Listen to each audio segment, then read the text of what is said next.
Okay, so I'm not sure how many of you guys have ever heard the expression of self-help junkie or, mental masturbation in the sense of people who seem to always be on a quest to collect all the knowledge they can without ever implementing any of it. People who bounce from one self-help or one book to another, always talking about the ideas in it, but never actually implementing them into their life. And for myself personally, I've definitely had to catch myself when I fall into that trap.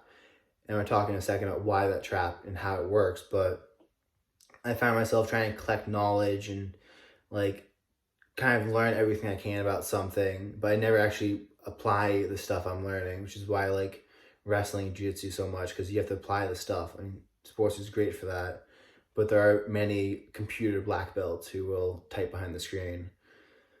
And the other day, ever since I started doing more meditation, becoming more mindful of the stuff going through my head, I had a realization, and I had this new idea for a product to make. And it was like this connection formed in my brain, and I just had all this energy, like, oh, that's a brilliant idea. I need to like go do it right now. I need to go write it down. And I was thinking about that. I'm like, isn't that interesting?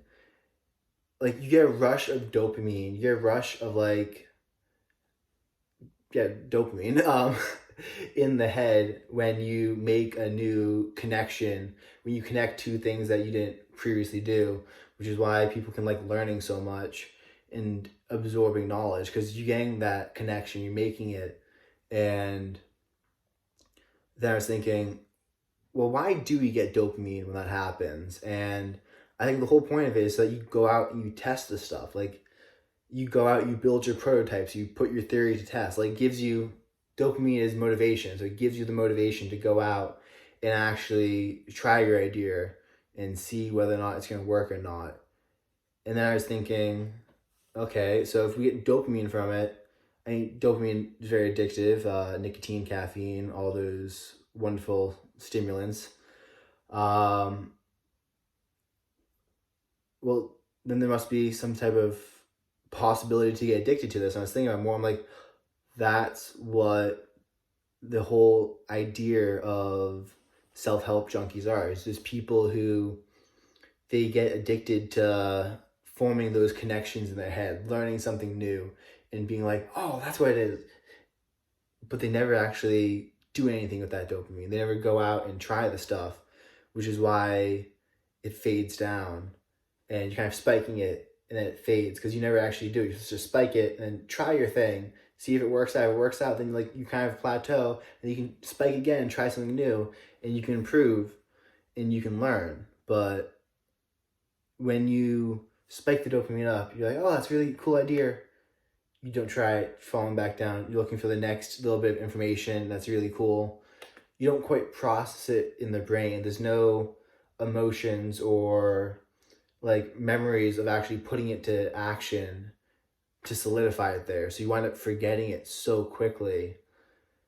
And this was just a phenomenon that I noticed, and I've noticed myself falling into. And I finally understood that why it was happening. I'm like, this is kind of cool. So I wanted to make a quick video about it. If I'm watching this later on, put action, just action. Most of these videos are just for myself to later on document my journey on. I don't know, I started off the channel when I was really depressed, so I'm kind of just documenting my journey to meditation. Give me this little bug in my room. Meditation, mindfulness practices, so that I can get back to the state I'm currently at.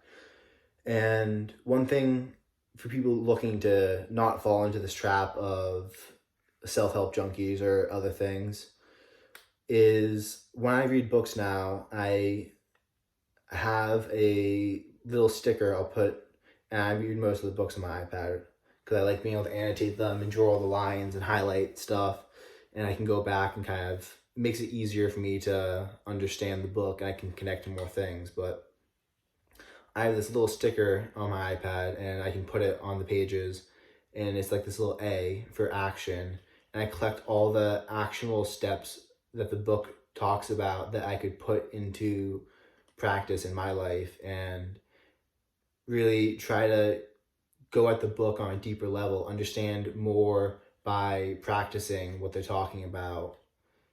I know Rickson Gracie has this amazing book called Breathe, and in that he talks about breathing and fighting and the flow of energy. It's kind of a little bit of Taoism or Taoism. I'm not sure if I'm pronouncing that correct, but just putting that into practice. And even now that I'm practicing more meditation, more breath work, I can remember some of what the book talks about and is now clicking into place, and I'm understanding it on such a deeper level because I put in the extra work to do the practice.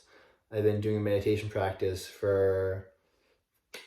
regularly for 4 weeks now, and before that I would continually practice mindfulness and just being present in the moment and not trying to rush myself. But ever since I started doing the meditation and the mindfulness, it's just been vastly improved. And one of the things I always think about, like, ooh, I wonder how mindful they were like back in the 1600s, kind of like romanticizing the past and being like, I wonder what life would have been like back then if I would have just been like this extremely mindful person.